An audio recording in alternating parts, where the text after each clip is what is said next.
I just was reading this that like a bunch of celebrities all started getting fat asses, which was great for me as a person of the not fat ass, but like a sizable, I think, respectable ass. And I was always really ashamed of it. And I always used to wear. No comment. I think I have a perfectly delightful ass, but I used to think it was a fat ass because I was just around white people all the time, and so I white used people to like will have you thinking, and they will have you thinking all kinds of things about the size of your ass. It turns out my ass is a perfectly normal size, and some people just have ass like that because that's how we're built. I mean, my ass is sadly not that fat, but it's bigger than a white person's ass. You know? All right.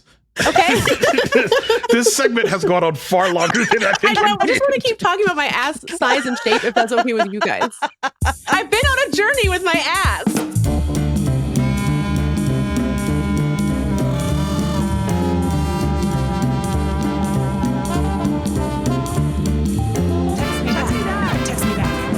me back at once. Text me back. Hello.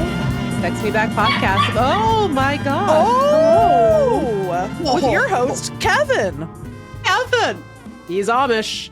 He's from Lancaster, PA, and he wants peanut butter. There was just an email. I don't have any. An email just came through to the community email like Google list that I belong to for my little area here, and it was like, these two dogs need home, and it was like, these two dogs were rescued from Amish puppy mill in Lancaster, Pennsylvania. And I've been fostering them, and now they need a forever home now that they've been liberated from the cells. They are traumatized from their time in the box. And well, here's the thing is like, something is wrong with Kevin. Like that, there's no question. Something's not going quite right up there. I should have never unethically grabbed this man from his home. You didn't technically rescue him like through a rescue, but no, you did spiritually. You have rescued him from the Amish using money. Okay, well, hey, hello. It's the Text Me Back podcast, the only podcast. I'm actually Megan. I'm not Kevin.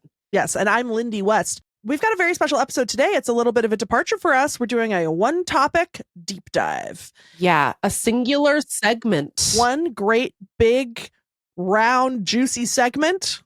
I thought you were going to say guest, and I was like, that's mean.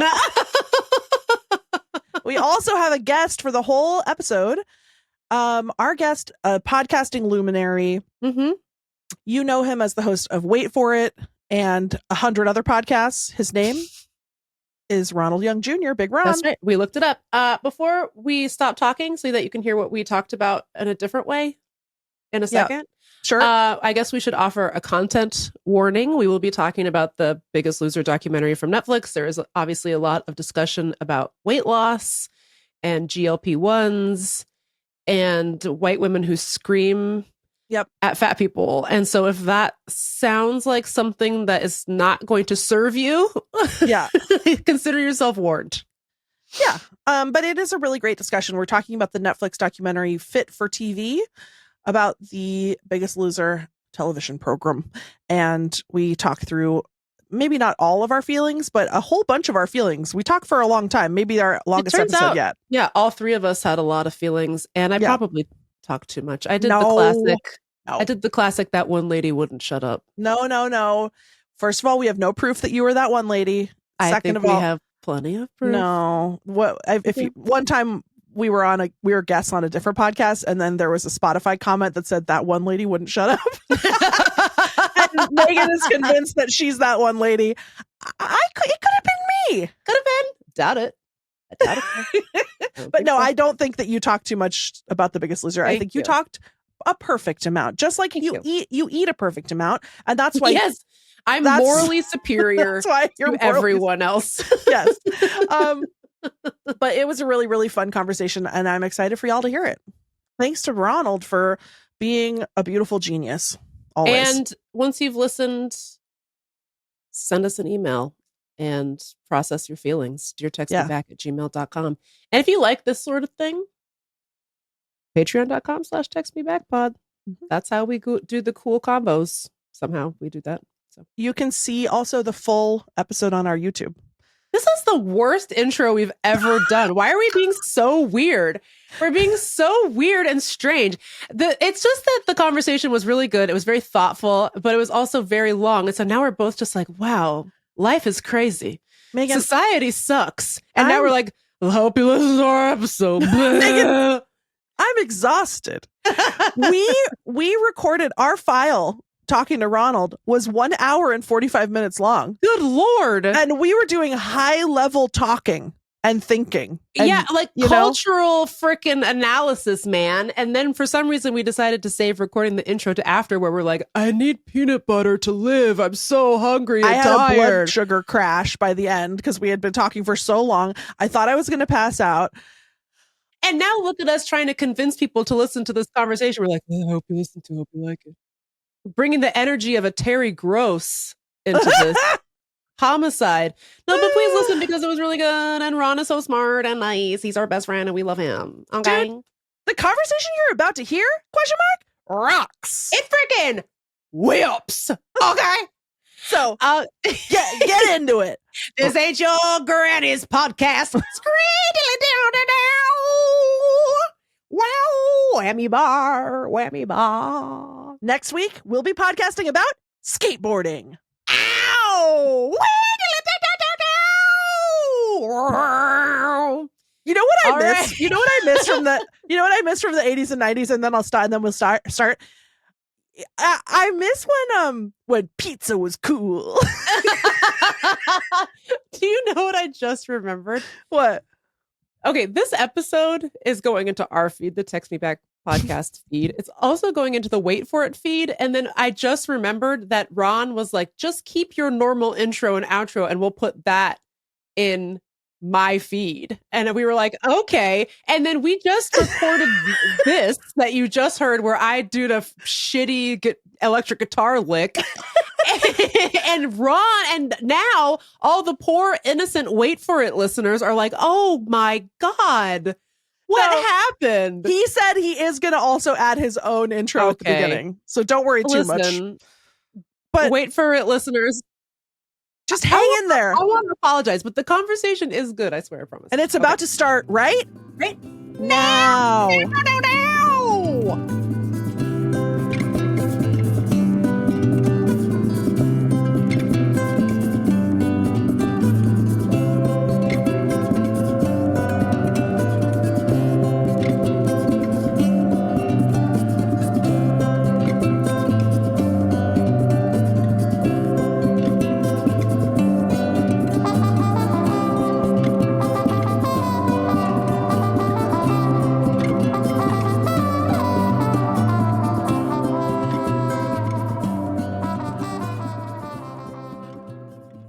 Oh my God. Oh Lord, folks. All right, that was the last one. Renus the Menace. No way that's the last one, Ron. Folks, well, you've already heard him. We have a guest, and he just did a prank on us before we hit record, and I didn't like it. It was a brutal prank. I'm thinking about canceling the guest and just talking about spiders or something instead. That's and fair. Ron can go back to whatever it was he was doing today. That's fair. That's fair. The prank was that we hit record on this podcast. And then as Megan hit the button and it starts to count down, then Renus the Menace said, oh, wait, just one thing before we start. Megan, stop the recording. And then Renus the Menace said, no, nothing. Never mind. I don't remember what you said. Just kidding. You said, I was just messing with you. I'm just fucking with you. Did I ever tell y'all what my friend said to me once? No. He said, Ronald, you know what your problem is that you would rather be funny than have friends. And I was like, yeah, that's true. Honestly, The male loneliness epidemic is real, and you caused it yourself. It was Your me. behavior. I'm the culprit. I'm sorry. I'm the culprit. so now in our precious Riverside, there's going to be a 1 millisecond recording of me and Megan going, thinking that Ron had a secret to tell us off air. And then it was nothing. All right. Text Me Backalites. We're here with a very special episode. We have a very special guest who we kind of like. His name is, we liked him more 10 minutes ago before he brutally pwned us. as is his And- custom. Disrespected the sanctity of broadcasting. I did. But anyway, no, we love him. It's you love him and you know him well. Ronald Young Jr. is here to help us. Yes, applause. Hello. Help us break down the Biggest Loser documentary on Netflix. We Which have I to guess talk it's about called. I didn't even realize it had a name, but I guess it's called Fit for TV. I kept Fit just for calling TV. it the Biggest Loser documentary. it. Yeah, me too. Yeah. Right off the bat, I want to say a thing that I talked about on. Did I talk about it? Did we talk about it anywhere, or did we just pitch it? I'm mad about that train wreck thing. The I train wreck. know. We pitched it to Sam Sanders' Sanders. show, and he was like, "Oh, we already talked about it." And I was like, "You did?" I think he didn't read the pitch carefully because our point was beautiful, and I've It never was. seen it said, which is that stop making 1 hour documentaries, mini Yeah. documentaries about the craziest shit of the 90s. You're wasting Yeah. all of the crazy incidents Because and they're you're- not going to greenlight 2 documentaries, and one's 1 hour and one's 3 hours. They're never going to do that. They're burning off the best stuff. Like Poop Cruise. That Poop Cruise documentary was only like 55 minutes. Yeah. That's crazy, bro. You're They're not also not crazy. doing enough. Like You're not an doing hour, a deep enough dive. Yeah, no, because the OJ documentary is 5 hours and 15 minutes, And they were right to say it. and we needed every matter of fact. I would have taken another hour of that yes. thing. Like they gave us a lot, but I'm like, if documentary filmmaking now is train wreck throwing up 1 hour of Woodstock '99, I'm like, you didn't tell that whole story. You're There's missing no something. way. There's so much stuff you can get into that they just don't, because it's like, well, there was poop on the boat. All right, talk to you guys later. What? Exactly. Oh, Exactly. so with that said, I was happy to see that this one is 3 episodes. But although I did by the end of it, spoiler, felt like this could have gone on for longer, or maybe I was expecting the content to be a little bit different. So I ended up Yes. feeling a little bit disappointed. Exactly. Big It's like- shocker. yeah. We are grateful to you for putting in the 3 hours, giving us the 3 hours. However, you leave something to be desired, which we will Yes. get to later on in this segment. But I wanted to start out talking about each of our first memories of The Biggest Loser as a cultural entity. Like, do you remember the first time you saw it? Do you remember how you felt about it at the time? Because, like, for me, when it came out, I'm pretty sure that I had some sense of like, this hurts my feelings. But also I was still totally entrenched in the idea that, well, yeah, of course it is objectively better Yeah. to lose weight. I don't think it was until years later that I was like, it's actually not nice to yell at people. I think at the time I was like, yeah, they deserve it, as do I. You know, like that's the kind of yelling that Yeah. that was the kind of internal yelling that I was doing to myself all the time. So Right. I'll tell you my first memory, and I'll respond to what you were saying. So there's something about watching the trainers interact with the people that I realized I had 2 independent thoughts. And one of them was that it is good for them to lose weight, which was a thought that I had at the time. And the other one was, I don't think Bob or Jillian know how to talk to a fat person in the gym. Yeah. And that's something that kind of like grew and ballooned in me, like until now, where I'm just like, I still think that these 2 people have no idea how to talk to a fat person in a gym. Because my first interaction with The Biggest Loser was, Jillian was like, for some reason, not starting on the show. There was a red trainer and a blue trainer. So it was Bob and this other lady who was the red trainer. And then they had this secret black team that was working off the ranch that had been fake eliminated. And Jillian was training them. And then one day they showed up to the weigh-in. And that was back. And this is now, y'all got to remember, this is early reality TV. So they were still doing stunts back then Yeah. on television. Yeah. And so the stunt was that they came back and now they're back on the show and they got to fight their way back on. And that was when I started watching the show, and I enjoyed watching it because I thought it was a good reality show. But as it went on, I eventually faded because I just no longer thought it was good anymore. I didn't like the way they were treating people, and specifically black people. I did not like the way they treated them. Yeah. boy, I think I think well, one, I'd like to share that I tend to get my feelings over stuff I have no business at getting in my feelings over, but I'll continue my sentence now with that. So this show started in 2004, so I was in college, and I do remember watching it and thinking, I think I was a little bit like you, Lindy, where I was like, for sure, remember having the exact thought of like, this is just a spectacle, like this is just like a fat spectacle, like they just are making a big show out of these people, but also feeling like, but at the end of the day, it's probably good for them. You know, it's good for them to lose weight, because I am a straight size person. I am not fat, and I've never been fat. And it's only recently that I've realized that I was never a fat person. I never was fat. I used to wear a size 14, and I thought that I was a fat person because due to messages I was receiving from both loved ones and society. and so for a big chunk of my adult life, especially after I graduated college, I mean, I gained a lot of weight in college, but after college, my thought was, well, I have to lose this weight now because that is good and the right thing to do. It is bad to be fat, and I am a fat person. That's what I believed at the time.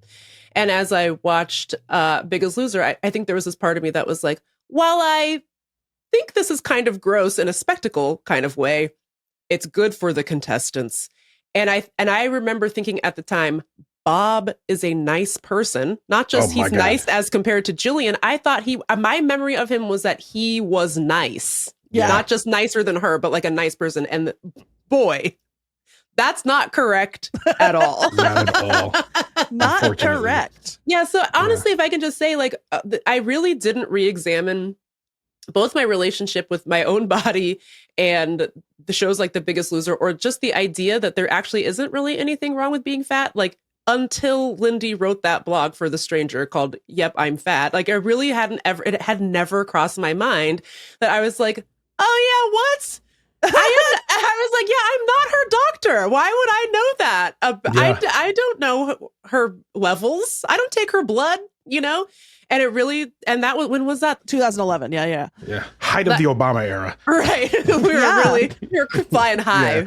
Yeah. We really needed to target those fat kids at school for sure. There sure was apparently an obesity epidemic that needed to be addressed by Michelle Obama. So I guess going into this documentary, my thought was that this was going to be a re-examination, much like I have re-examined my thoughts and feelings about all this stuff. Like, I thought it would be more like a you're wrong about ification of a pop culture moment from the early 2000s.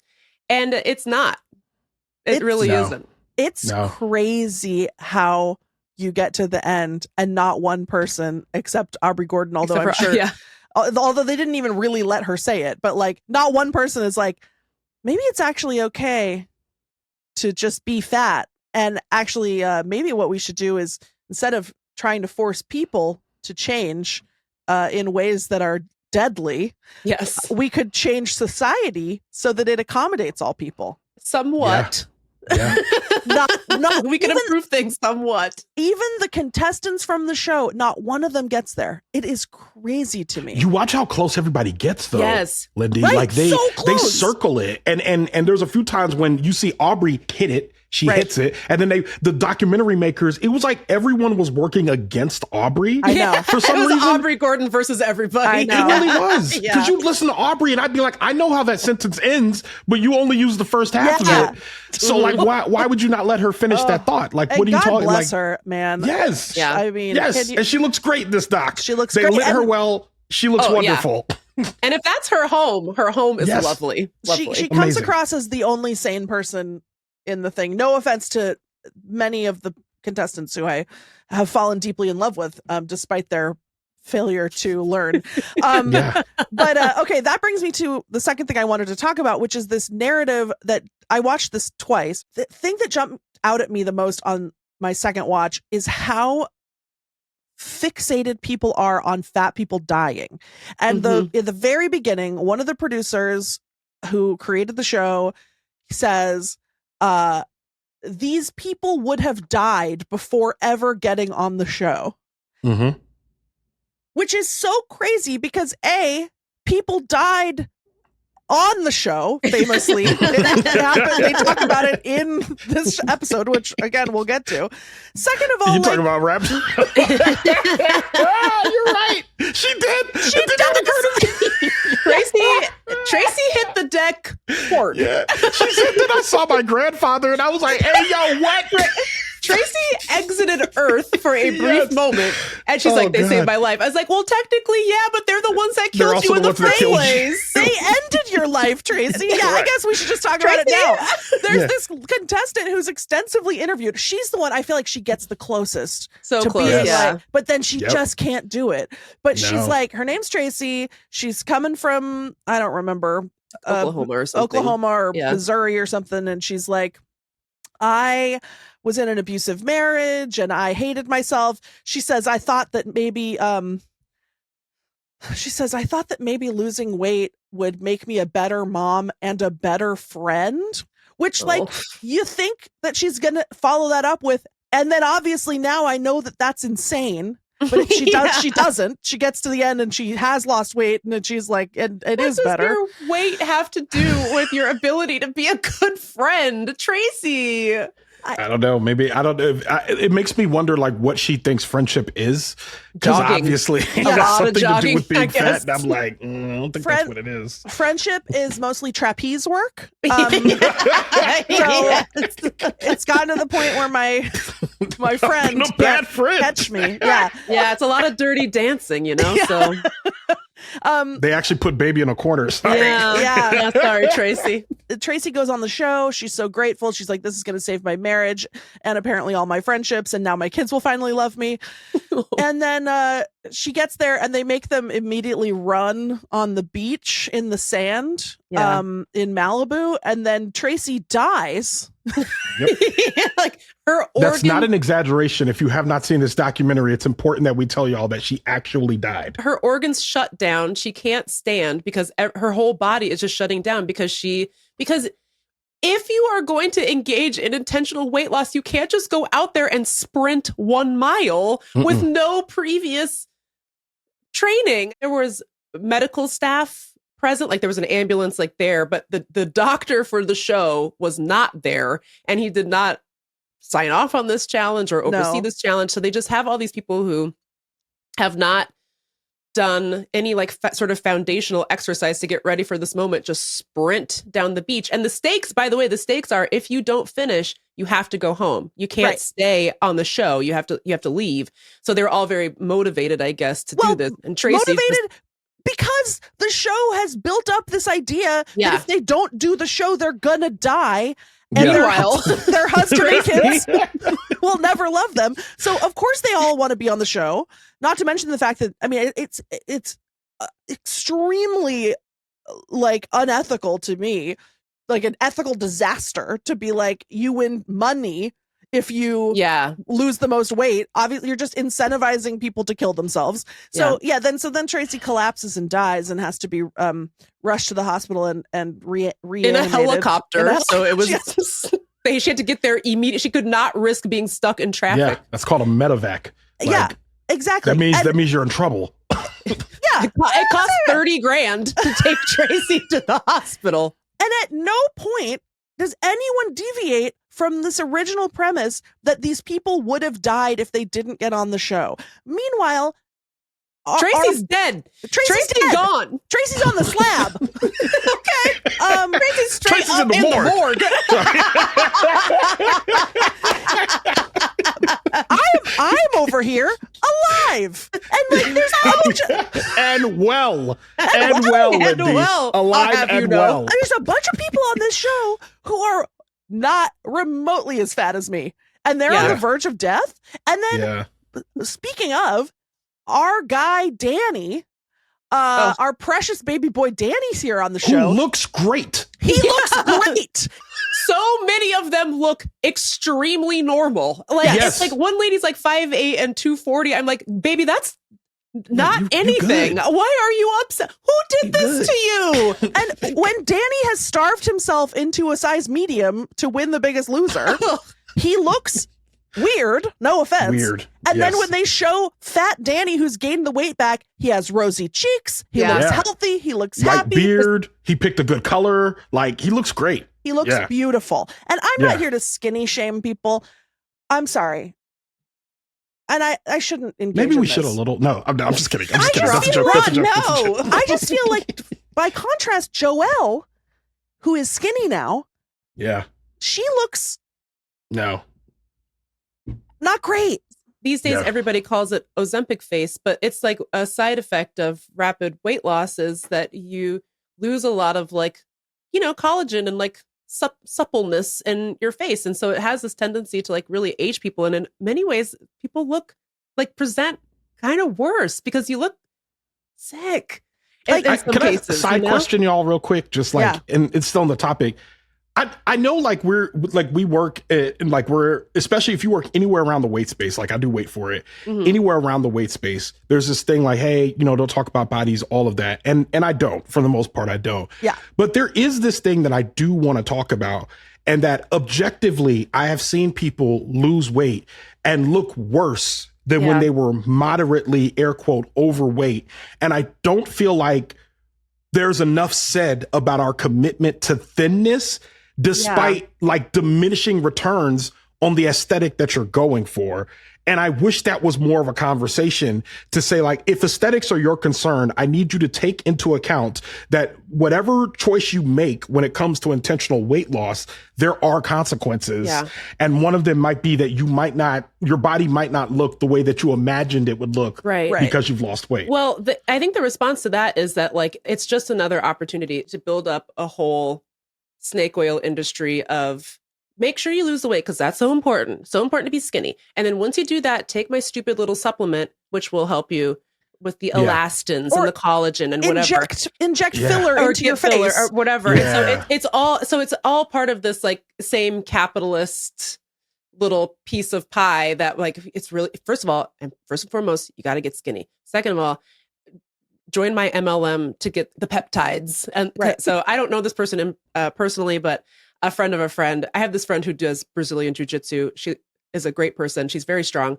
And she has a friend who will occasionally direct message her on Facebook. So you know it's going to be good.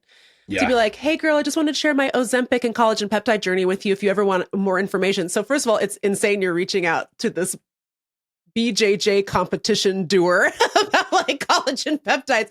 But like that, there's like whole MLM complexes surrounding the Ozempic or like GLP-1 weight loss industry so that it's like, you don't worry girls, you can still be skinny, but make sure you take this I don't even think it does anything, but making sure you put this collagen peptide in your smoothie and then your cheeks will be like plump again. Right. It's like, hey, you know who has the plumpest cheeks on this panel right now? That's Lindy West, baby. All natural, baby. Yeah, it's like lose Juvederm where? People One of the cutest things you've ever said, Lindy.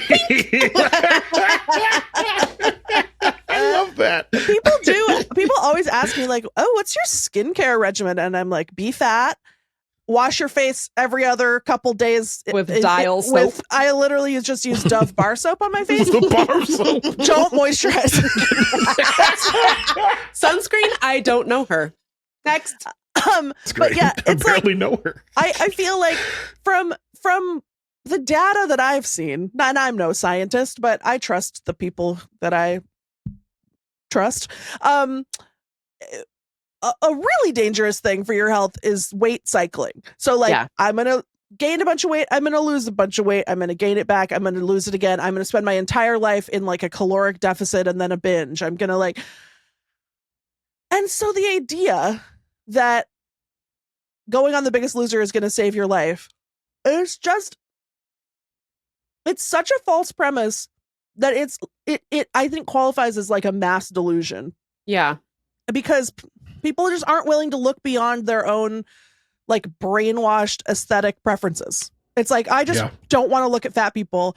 Therefore, everyone should be skinny and then get a gaunt face and then have it refilled with silicone. And then go on botch. I seriously want to know, like, I think that's my question. And I know we're going to get back to the doc, but that's kind of my question is, which I'm like, no one's talking about like I don't know what the snake eating its tail is called. Ouroboros? Yeah, the Ouroboros. No one's talking about that. The snake eating its tail logic. I like snake eating its tail better.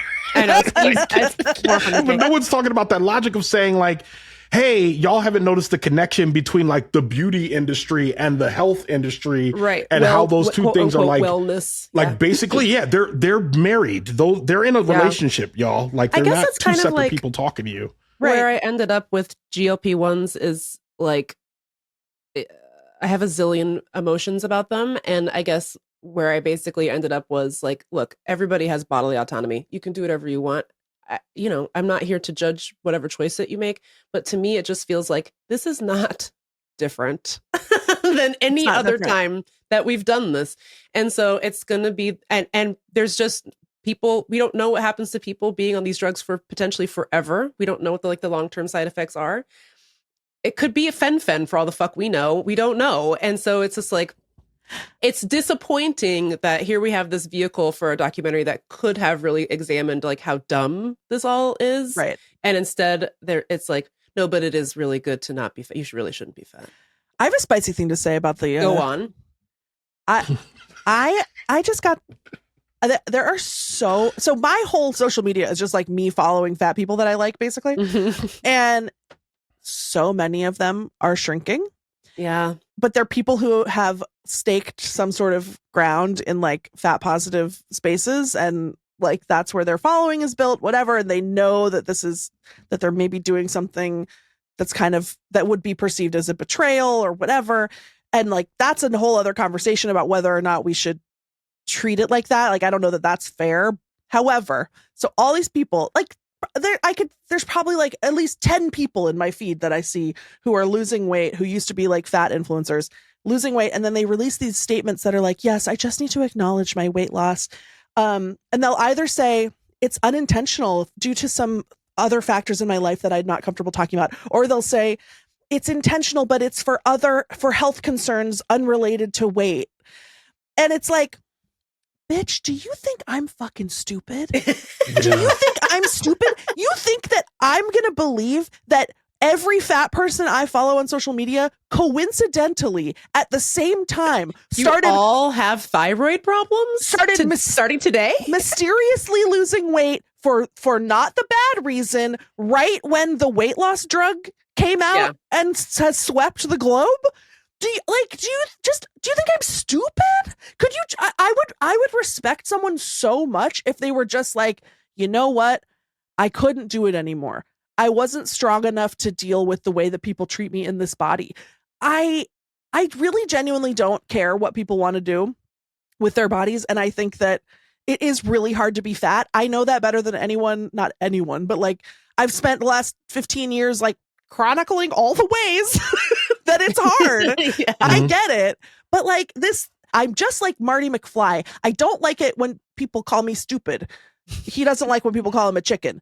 Yeah. When you act, I was like, do you mean Biff and manure? What are we getting into here? I got there, Lindy. I remember. He don't like manure either. I don't like manure either. I don't like that bullshit, Meagan. Don't dump a dump truck of manure into my convertible and tell me it was unintentional weight loss. I see you stuck with the Back to the Future. Now you got to get to part 3. You're almost there. I'm finding my way around. It's working. Don't throw me on a train going 55 miles an hour and call it a thyroid We did it. illness. It's closed. The loop is closed. The loop is closed. It's just making me go crazy. Because you know what?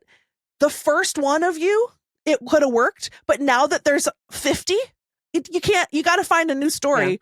Because, I don't know, I just started losing weight by accident. Just say I'm taking the fat shot drug, as the president calls it. I'm very rich. I don't know. I would rather them just say nothing at all. Yes. Me too. Because I'm like, honestly, I don't think you owe an explanation to me if you've lost weight, especially if your principles haven't changed. Right. If your principles haven't changed and you've lost weight, then I'm like, I want to be clear to y'all. The same silence that everyone offered you when you gained weight, like, is the same silence that I would like them to offer me if I lose weight in that case. Because I feel like this whole discussion going back and forth, and now you're throwing your hat in the ring like, hey guys, I'm losing weight and I really want, I'm like, I don't care until you said something. And I'll give y'all, can I give y'all a quick story? Yeah. Yeah. I was dating a woman once. I was dating her and this is a story I'm going to tell a longer version of someday in the future, but I was dating this girl and one weekend her ex-boyfriend came to town and she was like, oh, this guy's going to town. He's going to stay with me. And, you know, can I borrow your air mattress? He's going to sleep on an air mattress. She never borrows the air mattress. And for 3 days over the weekend, I do not talk to her. So Fast forward later, I find out that she's pregnant by this guy. And she mentioned, she was like, yeah, he was there that weekend, but we just did the turkey baster method. We didn't have sex. And I wanted to be like, I got to be honest with you. One, I do not believe you. And two, I would rather you just lie. I'd rather you just tell me the truth than you just give me this fantastic lie, because everyone believes that you boned your ex-boyfriend. Yeah, everyone just go believes with that. And now Right. you're saying something else. And I feel like that's what they're doing. You're Yeah. now telling me something that I'm like, come on, man, I don't believe that. Stop. Yeah. Like the rate at which you can't lose that much in 6 months and it not be Yeah. like attached to something in that way. Just to me, just say nothing. We'll make our assumptions. But if your language doesn't change about like bodies and autonomy and all that stuff, then I'm fine. Yeah. Then that's fine. Just be like a straight sized person who's also like thinks about fat liberation. That's great. Let's do Yeah. that, you know? Yeah. Can we just stop talking about I our would love to bodies? not. I would love to never talk about it again. I think like it's just, to me, it's like the onslaught of like the advertising about these drugs, people using the drugs and either like explicitly being like, I did this and here's what happened, or just having to see a lot of like weight loss content is making my brain curdle. It's weird. I just feel like we went through this period of body positivity and body diversity, especially logged some wins as far as representation goes. And boy, it just feels like that didn't matter at all now. You know, it just feels like at the second this medicine became available, we were all like, finally, we can stop lying Exactly. that we ever cared about that. It makes me crazy. Or that we ever cared about fat people being in advertising, you know, or like showing different types of bodies for the same outfit so you can see what it looks like on you, or like specifically making music, let's say, about how beautiful and fat you are and how you'll never change, and now you're on a weight release journey. Like all of that just seems psychotic, and I don't know. It's just like, look, again, on the one hand, I'm just like, I don't really care if people take the medicine. You do whatever you want, but it's just like, it's infecting my mind. Yeah. Like it's Yeah. just there's content about these medications everywhere I turn, and it's like I'd like to escape and eat lasagna. I don't want to be a part of this. And hate Mondays. Yeah, I want to Yeah. hate Mondays. I want to And be a big have old. a brother named Odie. I want and to be a big father old named fat John. cat. I want to be a Yeah. big old fat cat. That's all I've ever wanted. I want to But have anyways. I want to have the cutest little nemesis in the world. Oh, Normal. What's it? I was gonna say, Oh. isn't he have a funny little name? This is really a millennial podcast. It really is. Just to go back to your original point, Lindy, this show is like spectacle pretending to be inspirational, where it's like, you're gonna die if you don't do this, and we're here to save your life. But it like kind of didn't start out that way. They talk about this a bit in the documentary, where they're like, well, originally it's like they couldn't figure out what the vibe of the show was supposed to be. Right. And it originally was hosted by a comedian, Caroline Ray, who was one of the aunts from the Melissa Joan Hart, Sabrina, the Teenage Witch. Yes. And so they couldn't figure out if it was like, ha ha, fat people are gross and dumb, or if it should be inspirational. And then they kind of settled on inspirational while still including like those temptation challenges, where I think Aubrey Gordon puts it like, just to show that you can't trust fat people around food. Yes. As if like the three of us were to go out to dinner, the restaurant would be like, oh Lord, they come in, you know? Yeah. Oh no. I'm like, sorry, do you idiots serve food here or not? Stop laughing at me. Like, do you want the money? What's the issue? You know, and Aubrey Gordon says this too. It's like, this is not a real world temptation. It's not like people walk into rooms with diocese full of food and then you're like, oh no, should I eat every Jell-O mold I see? I guess I can't stop myself. And so it kind of settled on inspirational, but still very cruel, I guess. But Yeah. like the first season was really crazy. It was like, you have to build a structure with food, but you can only carry it with your mouth. It's just like making them like the very obvious butt of a joke, you know? I saw this TikTok the other day that I can't stop thinking about. That's one of these like stunt food channels, like where I don't know.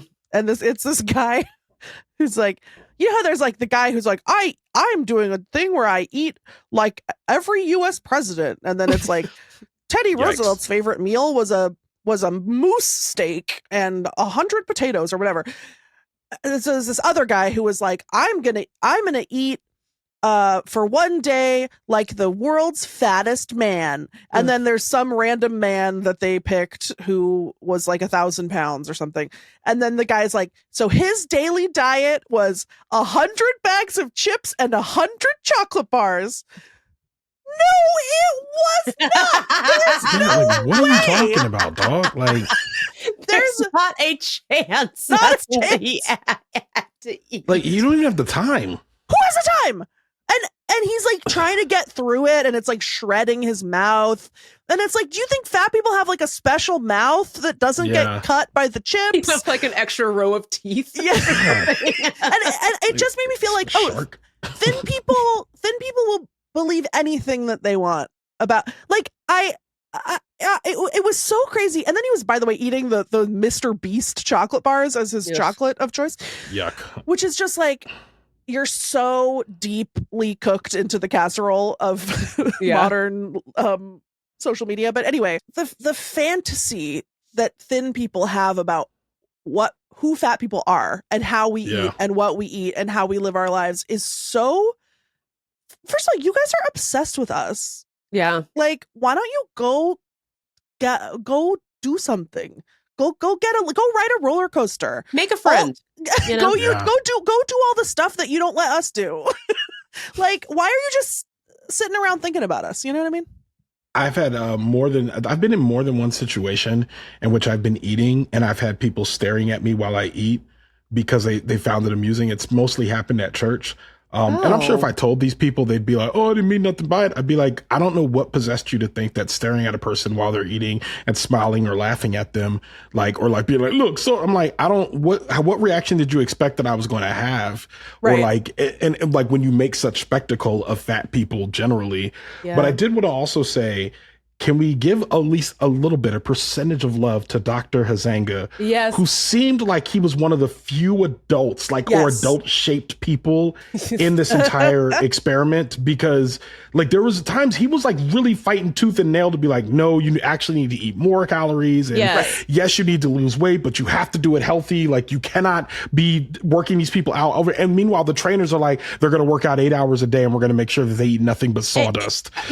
Okay, thank you for bringing up Dr. Haisenga. So Yeah. this man used to be the team doctor for the Raiders when Yes. they were in Los Angeles. Yes. He wrote a book, which I did not know this. His book Yeah. became Any Given Sunday because it was like a lot about like. What? Oh, he's the that Yeah. explains so much. I know. Oh And my so God! If you there's- watched it, oh my God, It's that crazy. explains so much. And a lot of basically like, you know, what's the guy's name? Al Davis, the owner at the time, was like, how do you feel about playing injured? And he was like, well, I guess you could do it. So basically, Haisenga's background is kind of in like sort of extreme medical scenarios because, you know, what happens to football players is basically every Sunday football players go out and become bodily traumatized in every imaginable way. And then the team doctor is there to basically be like, can you stand on it? Can you walk on it? And if they say yes, they go back in. Yeah. So, and then he also, I guess, testified for OJ on behalf of OJ. So who could say for sure? Okay. It was not super clear to me, but anyways, But we love him. We love but him. we love him. So, Yeah. so that's Dr.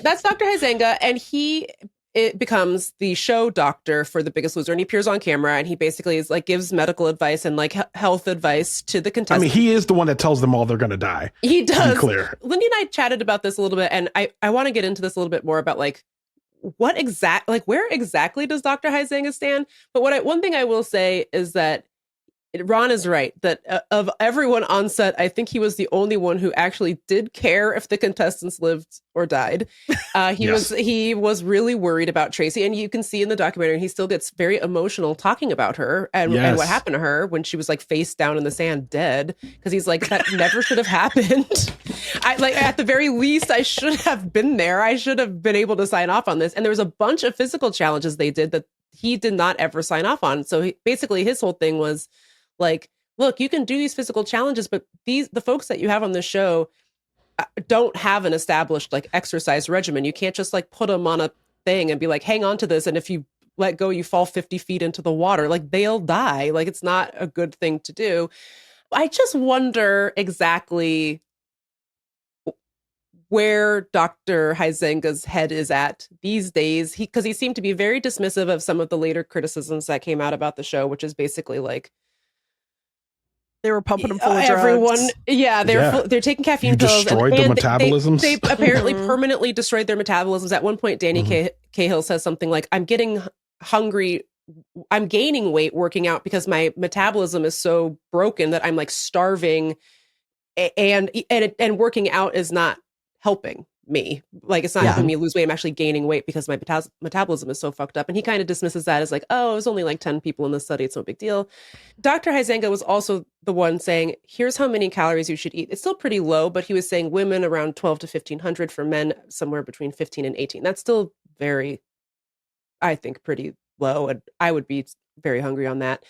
But Jillian and Bob were telling the contestants to eat 800 calories a day, and they were expected to burn 5,000 to 6,000 calories a day, which is unimaginable what they did. It's unimaginable. And so, of course, the contestants listened to Bob and Jillian. They're not listening to Dr. Haisenga about this because, again, the incentive for the show is to lose as much weight as possible so you can win money. So would you listen to the doctor who's like, you'll still lose weight, but not as much, but you will be, it's a healthier way to do it?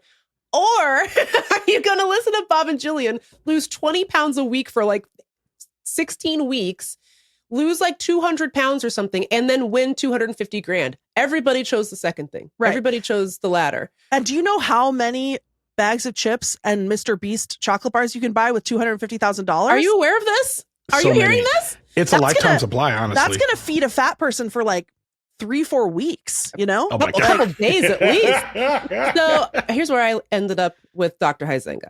I think he was doing his best. And I also think he believes in the foundational premise that it's better to be skinny than to be fat. And I think he thinks the show would have worked if it had been slightly more normal about weight loss, as opposed to homicidal about it. Him and Tracy, who, by the way, have a very like strange sort of erotic chemistry, Mhm. even in their separate interviews. I was like, Hello. is the end of this Yeah. documentary that they're married? But no. What Yeah. have I walked in on here? Yeah, Tracy just walks in the room that he's sitting in. It's She's like- in a towel. She's Yeah, in she's like, a "Oh, hey, you're still negligee. here?" But I feel like both of them came so close. Like, because I feel like Dr. H is getting closer. Yeah. Because you can see his brain like scrambling about how horrible this was to do to people. And he knows it was really bad and really dangerous. And you can tell like that his heart is broken for the people a little bit. Mhm. But then he still is like, yeah, but yes, it is better to be skinny. But both of them, I was really rooting. I was like, could you let Tracy and Dr. H watch the uncut Aubrey Gordon interview footage somewhere? Like, I feel like we could get him. We could get him, you know? Yeah. Get him a But- copy of her book or something, because he's yeah. close. I feel like he's like, he clearly feels guilty about his participation in the show. He feels like maybe he could have done more. And so he is, to some extent, doing a little bit of laundering of his image by being in this Yeah. documentary, to be like, I didn't like it. I know I was Yeah. there every season for like Well, 14 there's enough years. evidence to prove that, like, I mean, he was pushing back, which is, Yeah. No, for me, sure. that's enough because Totally. it is a reality show. It is on NBC. Because me and my buddy Jeb, which is funny, me and my buddy Jeb, he lives in West Virginia. We used to watch this show remotely and text each other back and forth when it was on. And me and him watched the documentary remotely at the same time and text each other back and forth. And we both, it was surprising to see how far me and him had come, like, because our conversations had changed. But we were like, dude, 15 years ago, me and you, I remember I said to you one time, I don't think they should put them on a ranch. I think they should leave them at home. I think they should send the trainers to their house. I think the workout should be done around their lives, and they should teach them how to eat and work and live while they're at home. And then Jeb was like, I mean, Ronald, that's effective, but that's not a good reality show. Right. And I'm like, yes, but it's, I was like, one, I would still watch it. And two, I don't understand why, like, you're not setting these folks up for a better life, and for all of it to boomerang back. I mean, was troubling. But I feel like the one thing that I felt the most vindicated on was Bob Harper, and here's why. Yes. Bob Harper was a huge jerk in this documentary, and it exposed a lot about him. But more importantly than that, I am a big fan of the Peacock show, The Traitors. Oh, which is, I'm so glad you brought this. I was so hoping we could talk about this. Yes, Please continue. I'll throw it to you. Like he's on The Traitors, and there's a physical challenge that he has to do. But Bob had a congenital heart problem, which makes it harder for him to physically do the challenges. And he sucked at that challenge. He was So getting bad at lapped it. back and forth, Ugh. and he started crying about it because he couldn't do it. And I remember watching him and being like, good. Yeah. Good. I'm glad to watch you struggle because this is exactly what you were doing to these folks. And he's like, oh, I'm a trainer. I'm supposed to be good. I'm like, yes, but you can't do it because you physically can't do the thing they're asking you to do. And that's what you were doing on this show for that many seasons, you jerk. I guess he Oh my needed God. one of the housewives of Salt Lake City to scream in his face and call him a bitch, and then maybe Yes. he could have done it. Yes, That's that's how all we you needed. motivate You needed the people. proper motivation, right? It's so I'm really glad we're talking about the trainers now. Like I said at the top, This is the Traitors podcast. Yeah. Well, so like I said at the top, I had this memory, not just of Bob being the nice one, but of Bob being nice. Like I thought he was a nice person. And then so to watch these clips back, he is a demon. He's screaming in their face just as much as, well, maybe not as much as Jillian, but he's getting in people's faces. He's making like pretty horrible comments, like basically calling people worthless because they're being exercised to the point of exhaustion and like fainting and vomiting, which again is not how you do it. That's not good. Don't do that. No. He really was just a vicious and bad person. To me, again, I'm so, I don't know if I should say shocked, but I guess I was maybe naively like really shocked because I thought that Bob was going to come into this documentary being a lot more circumspect about his behavior, about the show's role in pop culture, his role on the show, because this man, speaking of being dead, died. He died on a treadmill at the gym. Died. And he's Died. alive now, but he was gone. He and Tracy gone. He and Tracy in the morgue. And it's She saw Tracy's grandfather. Tracy's grandfather, who visits everyone at the time of their death, showed up to be like, "What's up?" So it's just like, how does that not undermine everything you thought you knew about not just The Biggest Loser, but like health and weight, I guess, whatever. It's like, because this man is very fit. He's a personal trainer, and he almost died of heart disease. No one cares. No, not one person is like, well, maybe it's not just, maybe being fat isn't a death sentence. Because maybe thin people can die too. I never thought of it like that.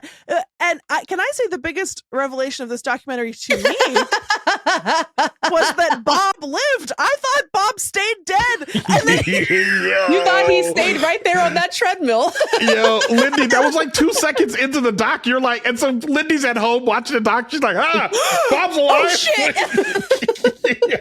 You're like, is this an old recording?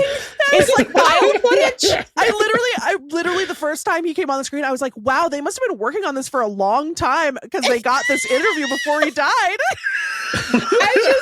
I just want to agree with Ron so strongly that when he was on Traitors, he was insufferable, obnoxious, and stupid. And then they had this physical challenge where, Lindy, you'll love this. They had to carry Easter Island heads, like foam Eastern Island heads up a hill and like put them all together. I assume they weren't like actual rocks is the thing. Yeah. There's no way. And Bob the drag queen ate his ass up. Ate it up. He couldn't do it. And he's sitting there just crying and weeping like, oh, I should be able to do this. I can't do this. And it's just like, none of that got stuck anywhere in your mind. You know who could do that? You know who could do that? Me. Yeah, you literally could. Yes. It was humiliating to watch in a good way. I liked it. I enjoyed it. And I think I just felt like, you sucked at that. And I hope that hurt your feelings. It's so funny because I literally texted you before I watched the documentary. I texted Megan because I was like, because you had texted me and you were like, man, I always thought Bob was the nice one, but he's a really fucking shitty bitch. Yeah. And then I texted you and I said, yeah, dying really did so much for his reputation, because then Jillian went on to like devolve into a MAGA monster. Yes, and she's then doing a slavery apologia tour as we speak. With and she has a black daughter, child. with a dark-skinned black daughter. Keep up the good work, Jillian. Save her. It's so horrifying. But yeah, I texted you like, yeah, well, lucky for him, he died. And so now everyone remembers him as the nice one. And you were like, yeah, yeah. I think I just was like, she just means like the temporary death that he had when he came back. Megan, I love that you received that as like not knowing that she didn't know he was dead. Listen, Lindy just be saying stuff. I don't know. You know what I mean? It's like, I don't have the time to be like, he's alive, right? If I had to correct her assumption about someone being dead or alive, I wouldn't get anything done. You know what I mean? Yeah, fair. But yeah, the way, okay, I'm just going to tee this up, but then retreat into the bushes. But like, go on. I'm ready. The way that Bob talks to Joelle in this show, I don't remember, maybe I'm wrong about this, but I feel like they don't really talk about race in this documentary. No one really gets into the way that race plays into this horror show. But I feel like you can't not see it when you're watching Bob abuse Joelle on TV. Watching a white man abuse a black woman? A white Southern man, too. Correct. That adds a layer, I think. And I think Joelle does explicitly call it out as that, but that's pretty much all that we hear. I don't know. Ron, I want to hear your take about it, too, but I just feel like this show just was so careless, not just with the marginalized group of fat people, but the marginalized group of not white people. And it's interesting because Joelle does say, like, look, he was yelling at me the way I got yelled at home. And that was the type of abuse that Joelle says she suffered that kind of caused her to find comfort in food. Those are her words, basically, right?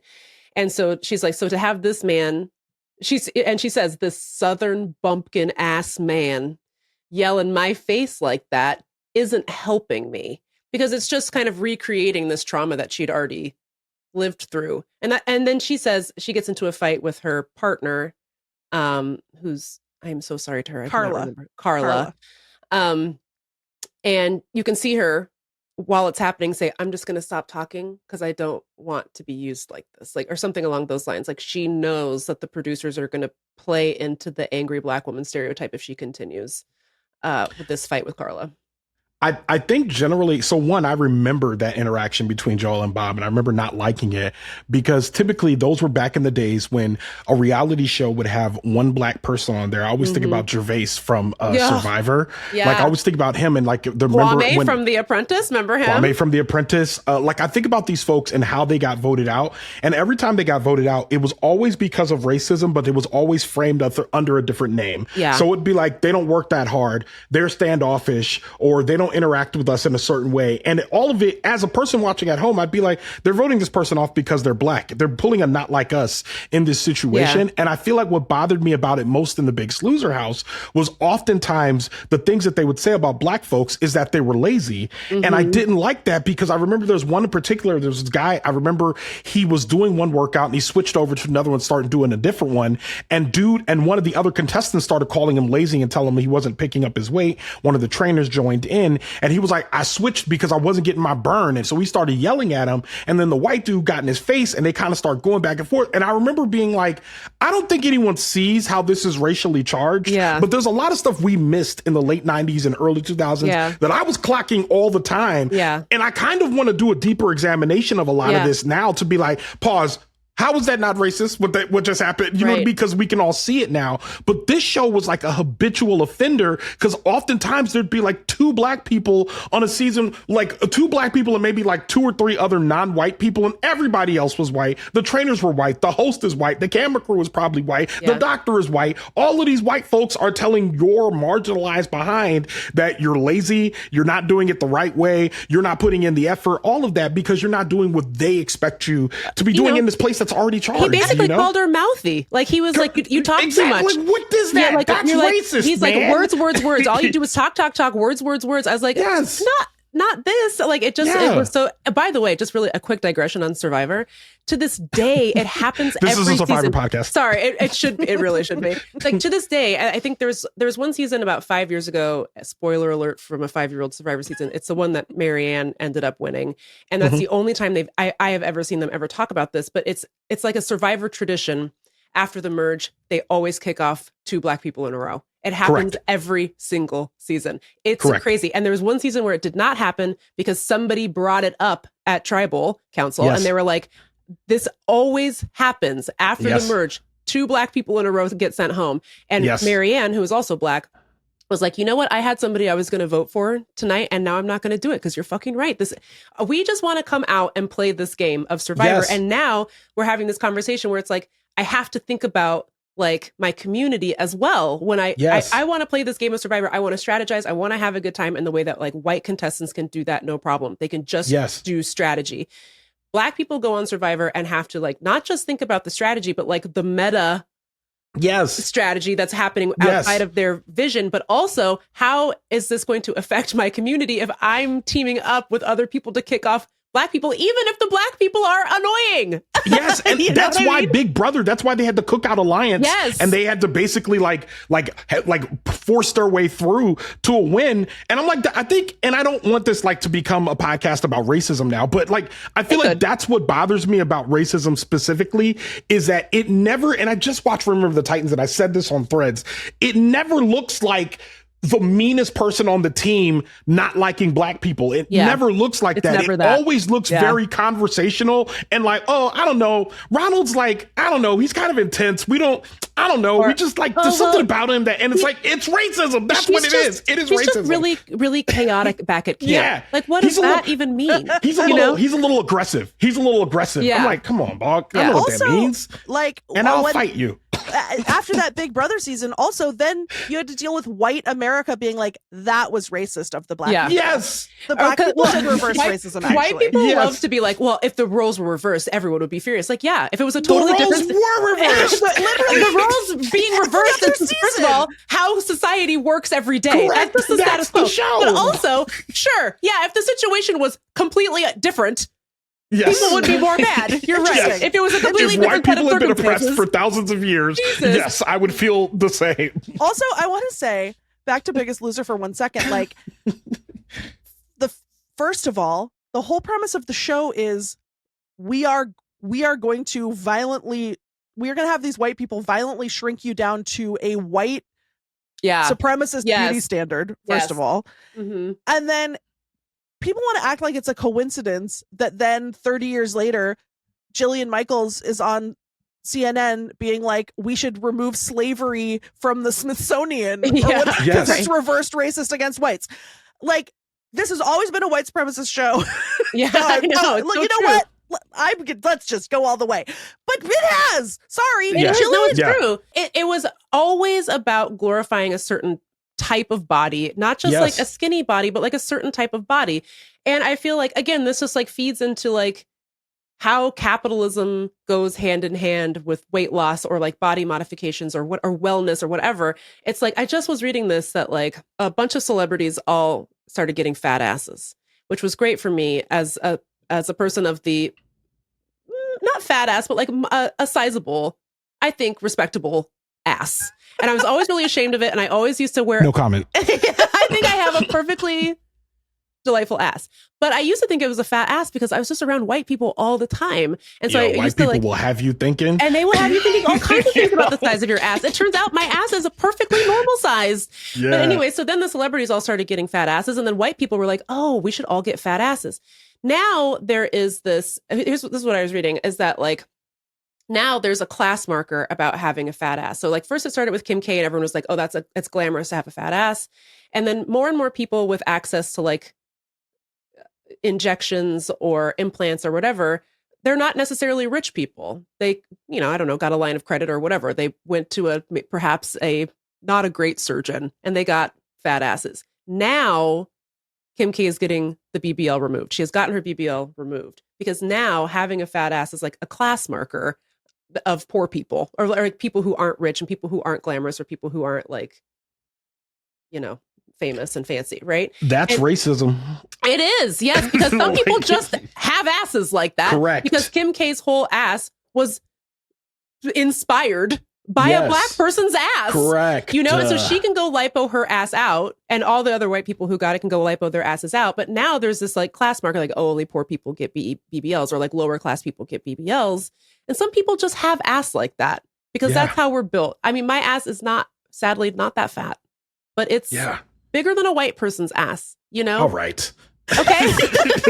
This segment has gone on far longer than I think. I know. I just want to keep talking about my ass size and shape if that's okay with you guys. Because There's something I've been on a journey with my ass.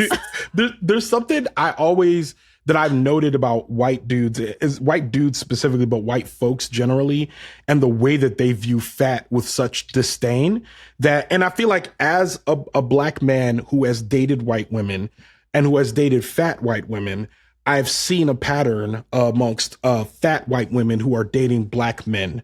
Mm-hmm. And then also fat white women who have lost weight and no longer date black men. Mm. And I feel like I feel the same way about that I do about fat influencers who immediately go on Ozempic, which is that like there's like as soon as it was available for you to no longer do this thing that you said was okay, you stopped doing the thing that you said was okay. So I feel like, but I also feel like the fat phobia and anti-fat bias within the white community is just so insidious. It is. And so like overt and covert. So that's why I'm not surprised when you see the way that white folks look at their own bodies and the trends that are set by white folks being like, well, we can't have a big butt anymore. Like it's not in. We can't do that. Like now they're going to call me fat. You know what I mean? Yeah. White people really will have you thinking stuff, to quote Ronald Young Jr. But I think that like Biggest Loser was just always a show where it's like, I mean, like look at Jillian. I'm sure Jillian just wanted to create like 1,000 Jillians.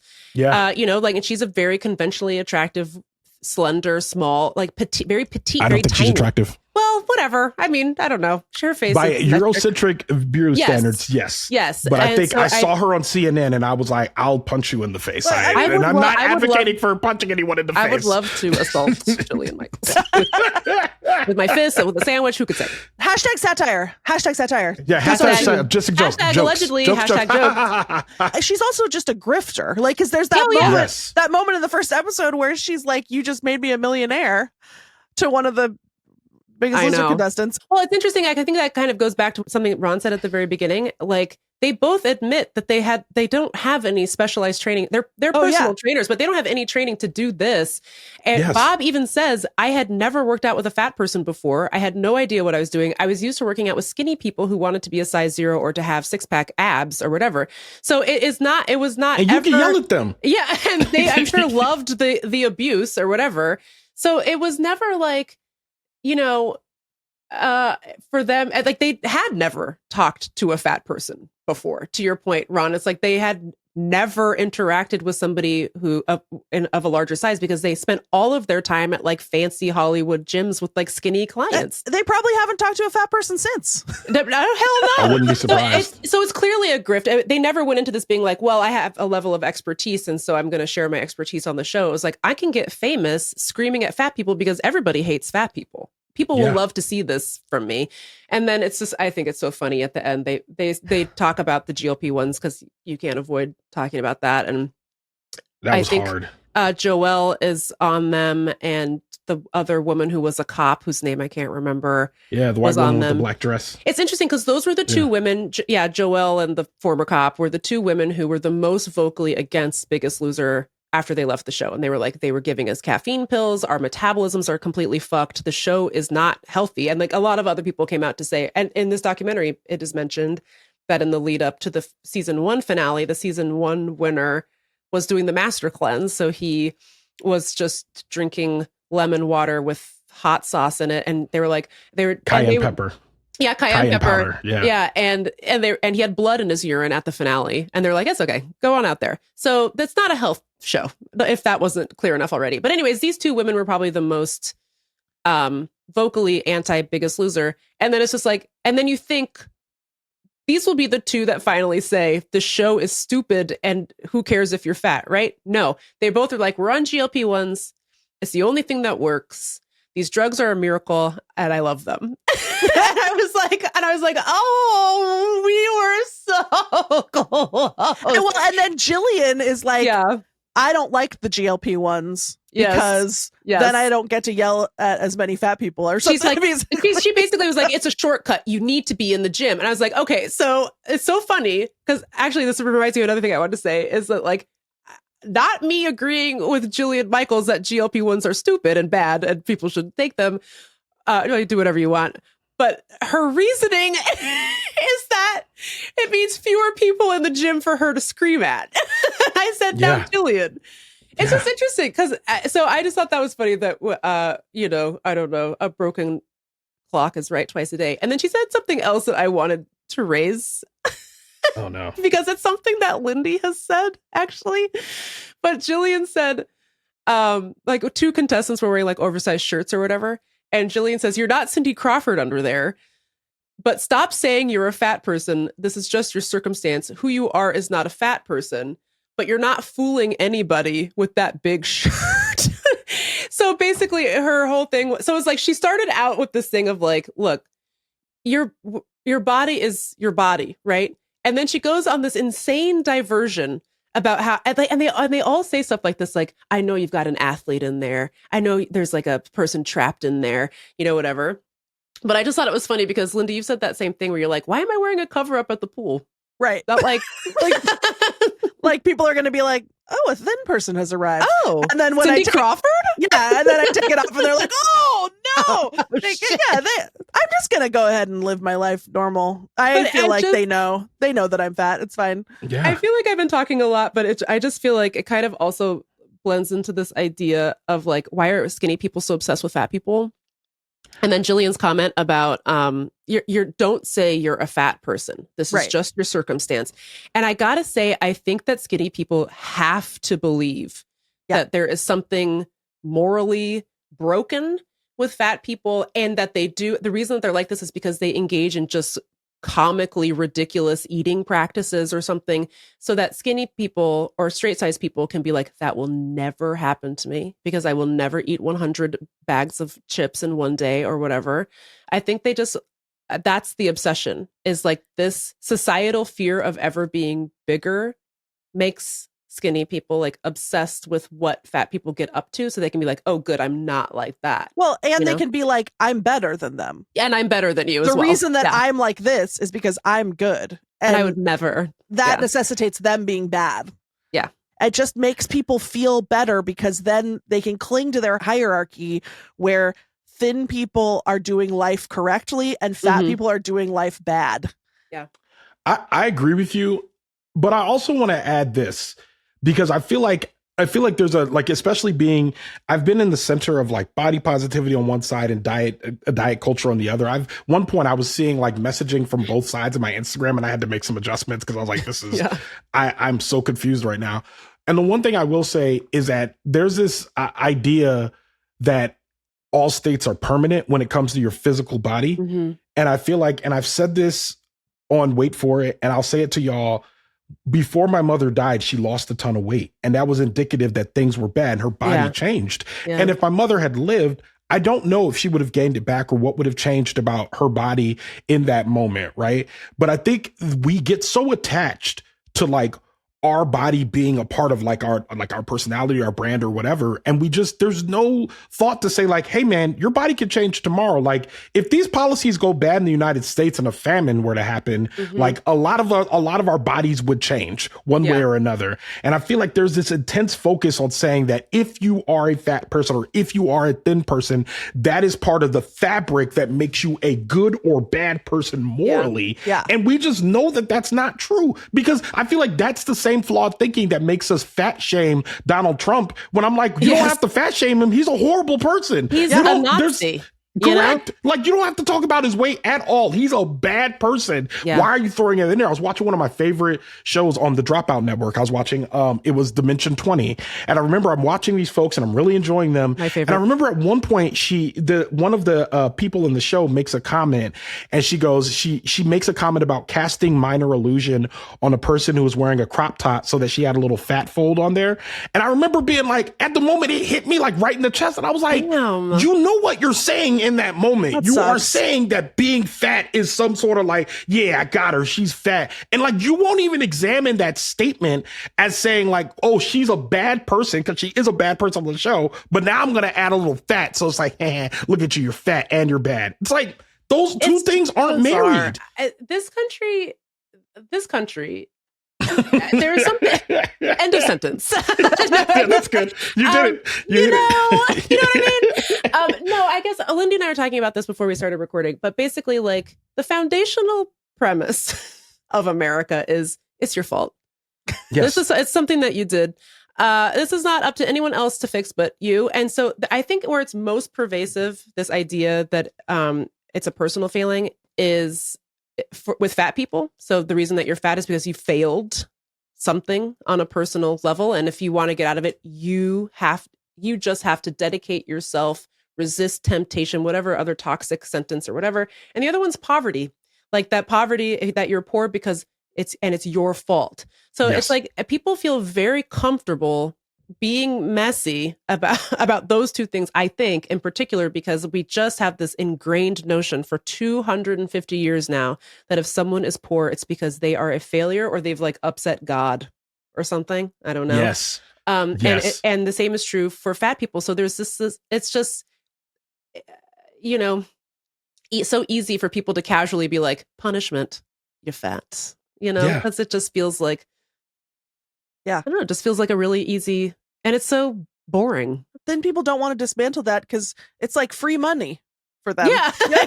That's a good way of looking at it. Well, That's a great way of looking at it, Lindy. You know, That's a great way of looking at it. I'm sorry. I can't remember if this person ended up being an anti-Semite or something, but shout out to Dr. Seuss, whose book, The Sneetches, to this day helps me understand how the world works. It's just like people don't want to dismantle because, like, well, why would I? I have a star. I have a star Yeah. belly. So I'm allowed to go to the cool sauna, and you guys have to go to the shitty one because you don't have stars upon bars.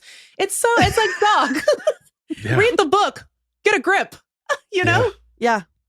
Ugh. I Well, the places you'll go. I guess this is part of why I am mentally ill.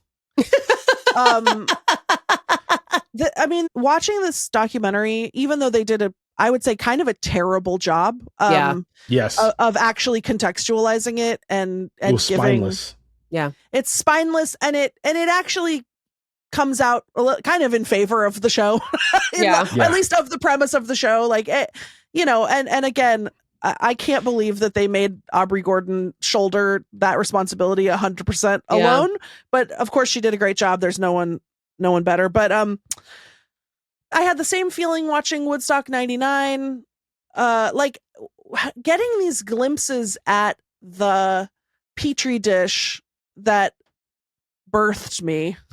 I'm like, man, we didn't have any language for it at the time. We didn't know how to process what was happening. And I don't think that I will ever psychologically recover from the way that fat people were treated, the way that women were treated. I mean, not mine to speak to, but certainly race in the 90s and 2000s, not great. I was just watching. That's what I'm hearing. That's what I'm hearing. I just started watching Buffy for the first time. Oh boy. And it's great, but it's like we used to really just make a ensemble cast show with 0 black people. Not one. Not a one. Friends. and not just we made one show like that. All the shows were like that. All the shows were Yes. like that. So And then- weird. And then also in the first, I'm like 4 or 5 episodes in.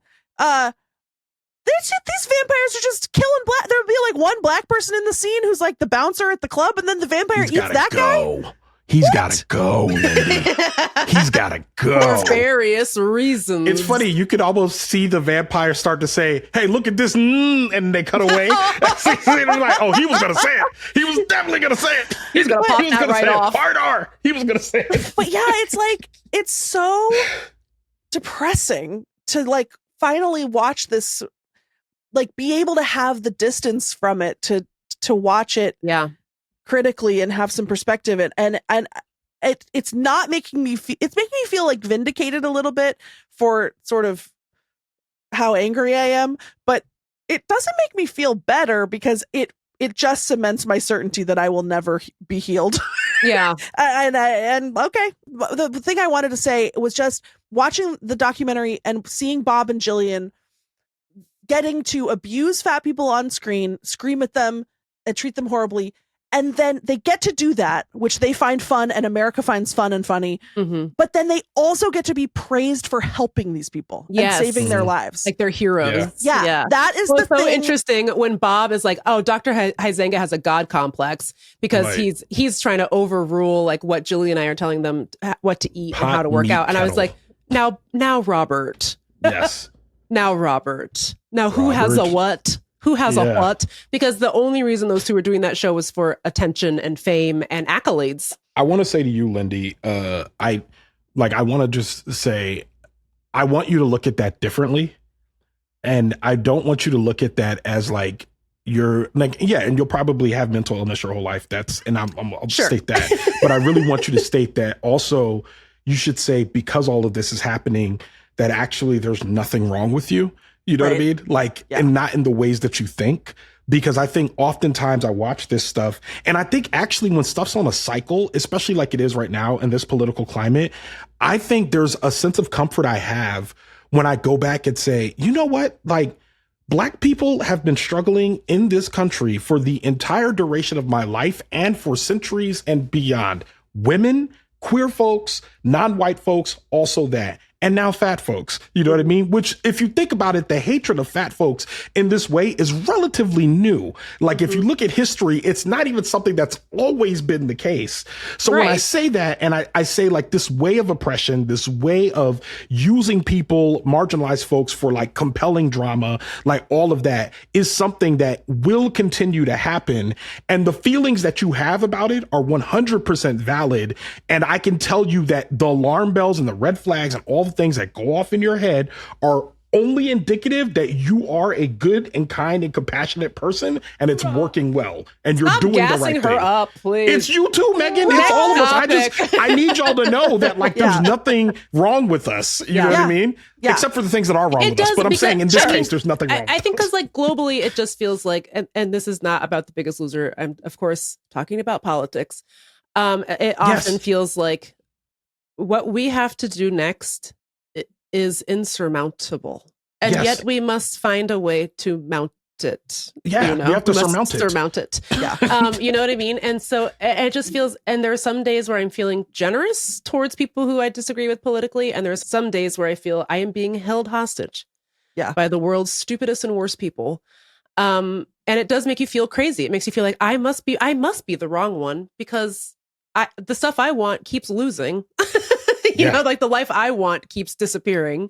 And this other more dark and scary version of existence continues to prevail. And so it is actually very satisfying to hear, like, I'm actually not insane.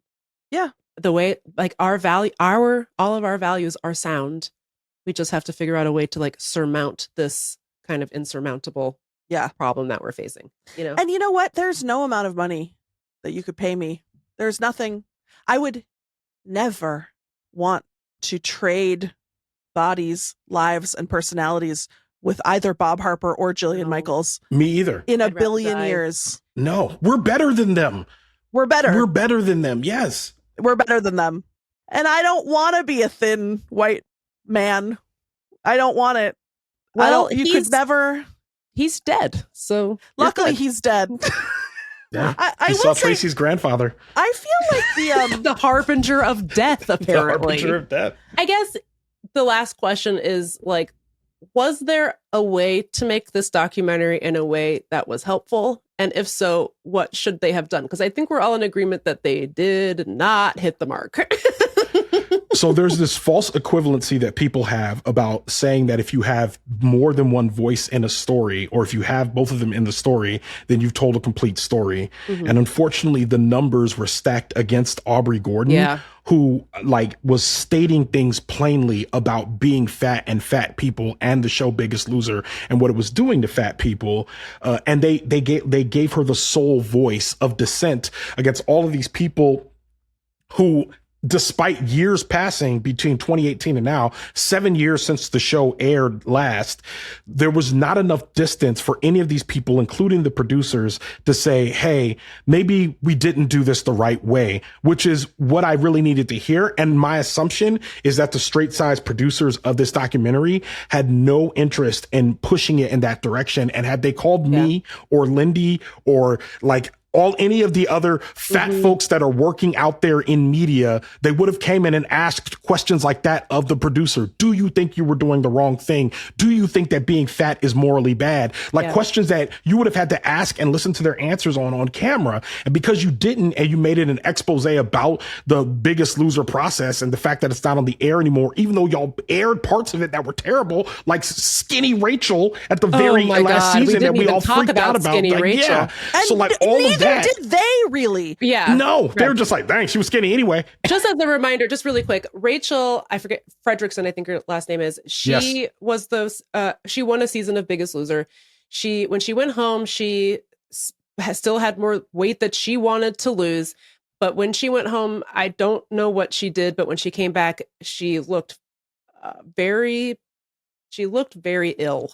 She did not look good. And there was some concerns about how she had lost that weight. And I think it seemed, and I don't know if this is like unique to Biggest Loser or just rapid weight loss in general. It just seems to me that like, this is just was not really discussed in the documentary, but it just feels to me that it's like what Biggest Loser did was take a bunch of people who potentially did have some disordered eating. Who knows? Like maybe there are people with binge eating disorder, maybe not, or maybe there's some other issues, and they just supplanted it with a different type of disordered eating.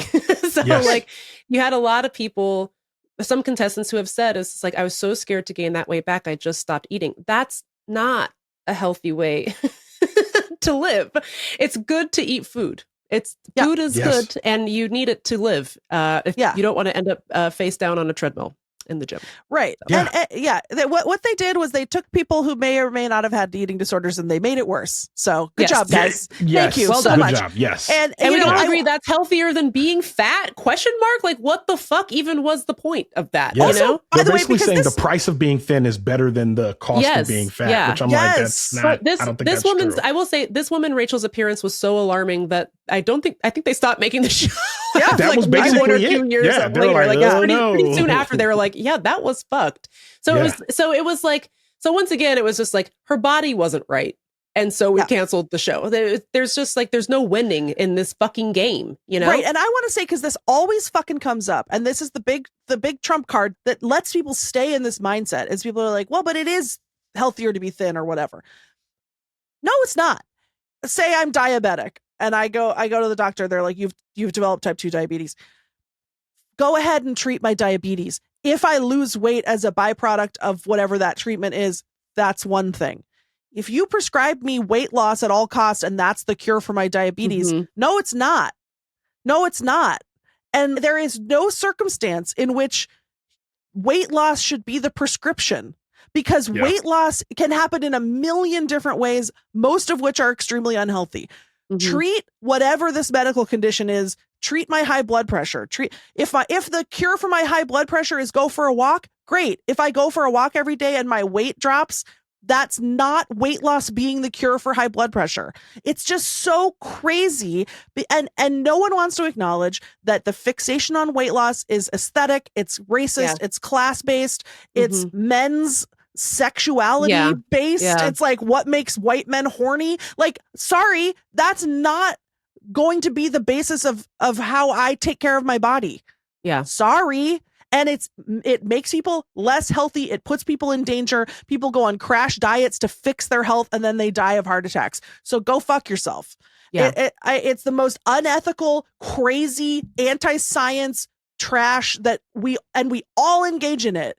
And it's not getting better. I feel like it's not getting better. We're going back. We're going back to heroin chic or whatever. It really does feel like everything that we hated about the 90s is coming back, including those Steve Madden slides with the elastic top. But now it's like, but somehow it's like, can I just say, I don't know if this is controversial. I feel like it's more insidious because at least in the 90s, everyone was like, I want to be skinny and look insane. And now it's like everyone learned the language of social justice, and they're using and it against us. Yes. And they're like, and that's why I want to be skinny, not because I think fat people are bad, but I do clearly, which is why I'm taking this medicine. And so to me, it's just like, if I'm being honest, I would like to go back to everyone just being like, I want to be skinny. Because I think it looks like, to me, it's kind of like how people say, and I think that this is true to a degree. It's like, you know, across the board, white people have a lot of racist tendencies. Sometimes it's better to deal with the overt racist than it is to deal with the covert one, because at least you know that guy's deal. At least you know where, like, you know whether or not to avoid him. A covert one, it's like, oh Lord, I didn't see that coming. My grandfather said to my mother when we moved to Virginia, he says, hey, so I know y'all are moving near DC, whatever. He goes, but I just want you to know, he was like, be careful up there, because in the South, white people don't like you, and you know they don't like you. Yeah. But in the North, white people don't like you, and you're not quite sure. You're not quite sure. So exactly. It is insidious, and it's like, I think maybe that's this doom that I'm feeling about body stuff, because it's like now everyone's using the right language, and they're lying, and they're like, it's so scary. Yeah. To stay fat in that environment. I'm scared, I guess. I don't know. Anyway, Ron, you were just I interrupted you though. You were going to tell a story.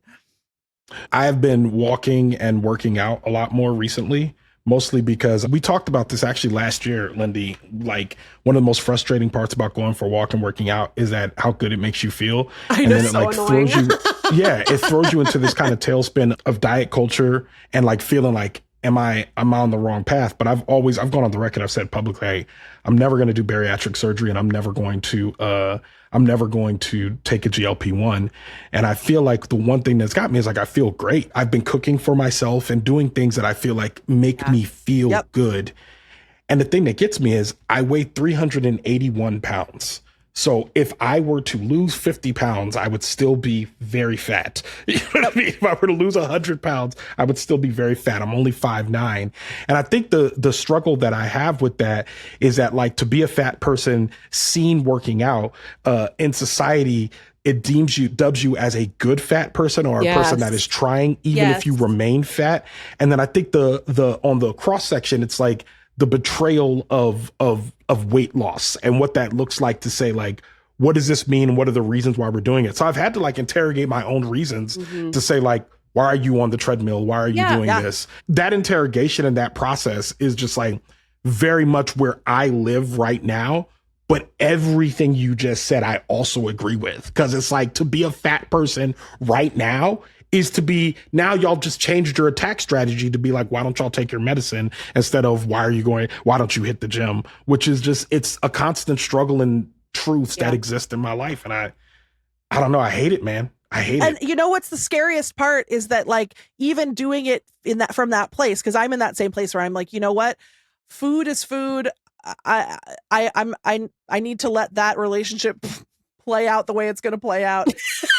The thing I need to be doing, because I know it makes me feel better in my life, is going for a walk, doing, working out, whatever, with all that baggage.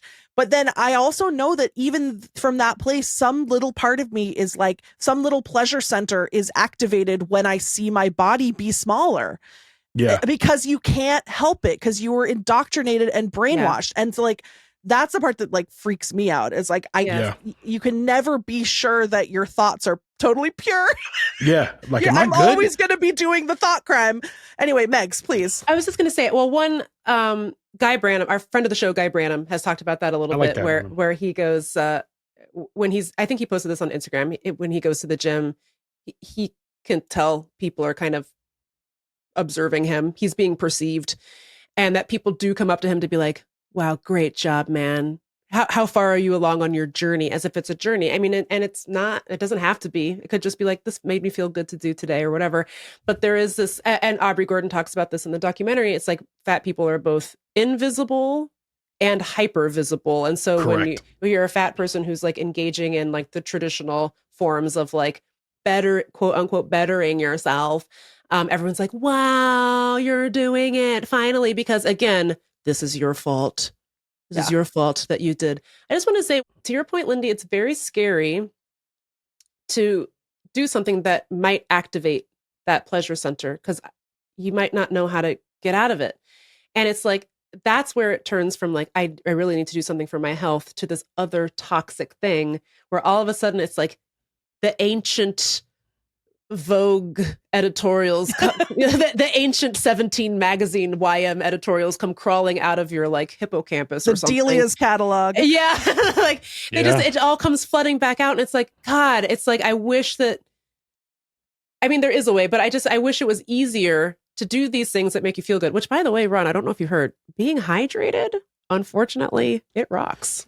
It rocks. Yeah, this is almost done. It's the 40 terrible. ouncer. Terrible stuff. I wish it was easier to just enjoy the little rituals and things that make you feel good about yourself without feeling like you're participating in this broader cultural conversation. Yeah. And I want to acknowledge it's obviously like harder for you all and for, the fat community to be like, I just want to go for a walk. And everyone's like, Wow. you're so brave. You're like, that doesn't happen to me.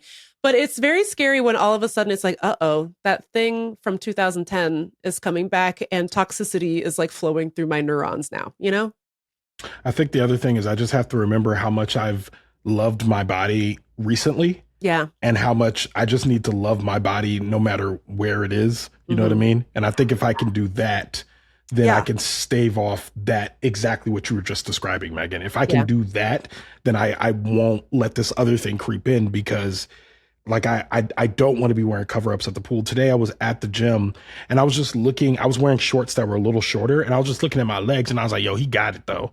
You know what I mean? And so I'm like, that's what I'm saying. That's where I want to be all the time. Like I'm like sitting here and I've seen big guys out here looking great, like wearing shorter shorts, like wearing like just different. So I'm like really starting to dive more into like styling myself and continuing to style myself so that I always feel good about what I look like, no matter how fat I am. You know what I mean? So I feel like that's how I'm trying to push through this. Big Ron Young, thank you for coming on our show. You've gotten to meet Kevin now. I didn't even do a real bio for you, so we just immediately were like, the menace is back. It's Ron. You're fine. You can fix it in post. You can follow me on Instagram and Threads at It's Big Ron. That's at OHITSBIGRON. I am currently in production on season 3 of Wait For It, which I'm very excited about. It drops in October, and I'm very excited about the season. And I'm also going to be doing a live show in February called Heartbreaker, which I'm really, really excited about. I'm telling a story, 3 consequential relationships in my life. And I'm is one of them the air mattress lady? One of them is the air mattress lady. So I'm very excited. Where are you doing it? I want to go see it. Come to DC. Come to DC. It'll be at the Miracle Theater. I'm very excited. I'm still alive by then. February 21st. I'll be there. I'll be there. Oh my God, I can't wait. Well, thank you, Ron, for coming to join us on our little shoe. Ronald asked, why might you be dead by October? Oh, just because, Donald Trump. The National Guard. Oh, yeah, that's fine. Well, here's the thing. If you're dead, that's fine. Then likely I'm dead too. Then we'll both be dead. It's fine. It's so true. Yeah, we're fine. So, yeah. Big Ron Young. By the way, last week I forgot what your last name was because I just think of you as Big Ron. I was like, first name Big, last name Ron, right? That's fine. It's fine. Anyway, Ronald Young, thank you for joining us and having this, like, frankly, soul fulfilling conversation about The Biggest Loser. This was wonderful. I'm so honored I got to be a part of it, honestly. Thank you so much for joining us. And everyone, please go check out everything that Ron does because everything he does is sensational. Yeah. Sensational. We love Big Ron. Thanks, Ron. Love y'all too. We'll talk to you soon. Bye, girl.